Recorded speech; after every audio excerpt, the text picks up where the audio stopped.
BJP प्रत्याशी निवर्तमान सांसद डॉक्टर अशोक कुमार यादव के नामांकन में एनडीए समर्थकों में दिखा गजब का उत्साह। 2047 तक भारत विकसित राष्ट्र बनेगा। अशोक यादव, हम जीते तो मथुरा में भगवान कृष्ण का मंदिर बनाएंगे। नमस्कार, मैं राजीव कुमार झा, आप देख रहे हैं news mission India. Madhubani Lok Sabha से गुरुवार को एनडीए गठबंधन से भाजपा प्रत्याशी निवर्तमान सांसद डॉक्टर अशोक कुमार यादव ने नामांकन का पर्चा भरा। इस अवसर पर शहर के टाउन क्लब मैदान में भाजपा जिलाध्यक्ष शंकर झा के अध्यक्षता और देवेंद्र यादव के संचालन में एक चुनावी सह जन आशीर्वाद सभा आयोजित किया गया।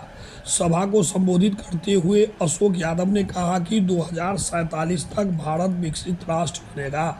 हम जीते तो मथुरा में भगवान कृष्ण का मंदिर बनाएंगे। चुनावी सभा को एमएलसी डॉक्टर सुनील चौधरी, राज्यसभा सांसद सह पूर्व मंत्री संजय झा, मंत्री नीतीश मिश्रा, पूर्व सांसद हुकुमदेव नारायण यादव, पूर्व सांसद वीरेंद्र कुमार चौधरी, पूर्व मंत्री विनोद नारायण झा, पूर्व एमएलसी दिलीप चौधरी, विधायक अरुण शंकर प्रसाद, हरभूषण ठाकुर, बचौल सुधांशु शेखर, डॉक्टर मुरारी मोहन झा, सांसद गोपाल जी ठाकुर, पूर्व एमएलसी विनोद सिंह ने संबोधित किया। निवर्तमान सांसद और बीजेपी से लोकसभा प्रत्याशी डॉक्टर अशोक कुमार यादव ने नामांकन के बाद मीडिया से बात करते हुए कहा कि 2024 के लोकसभा चुनाव में बिहार में बीजेपी 40 और देश में एनडीए 400 सीट जीतेगी।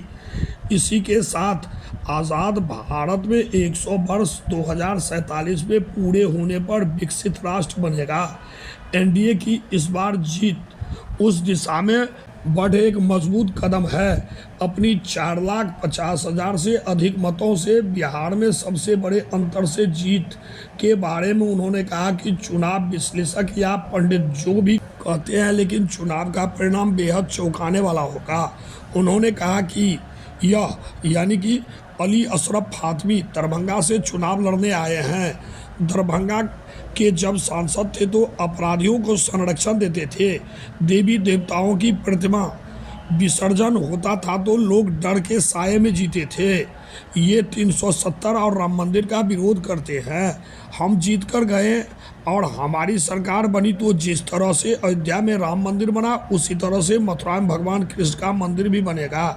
डॉक्टर अशोक कुमार यादव ने नामांकन सह चुनावी सभा में पूर्व मंत्री और सांसद संजय झा ने कहा कि देश में जो काम हुआ है उसे गिनाया नहीं जा सकता।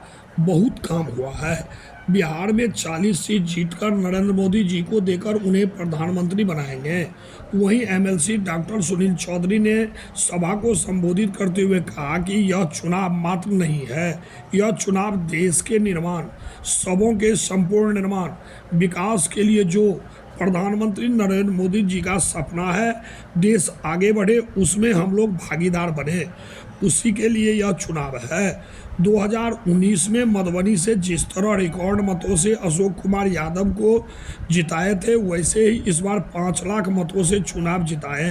सभा को मंत्री नीतीश मिश्रा, पूर्व सांसद हुकुमदेव नारायण यादव, पूर्व सांसद वीरेंद्र कुमार चौधरी, विधायक विनोद नारायण झा, मुरारी मोहन झा, अरुण शंकर प्रसाद, हरभूषण ठाकुर, बचौल सहित कई नेताओं ने संबोधित किया। समय में इस चुनाव में 24 में जो चुनाव होने वाला है, निश्चित रूप से भारतीय जनता पार्टी को बिहार में 40 और पूरे देश में 400 पार ये सीट मिलने वाली है भारतीय जनता पार्टी और एनडीए को। और इस सरकार बनने के बाद विकसित भारत का नींव डलेगा। जो परिकल्पना है उस ओर काम शुरू हो जाएगा और 100 वर्षों के बाद जब भारत आज़ाद 2047 तक भारत विकसित राष्ट्र बनेगा।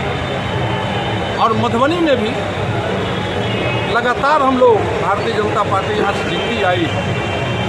पिछले बार भी हम लोग यहाँ से 4,54,000 लगभग 55,000 वोट से जीते थे।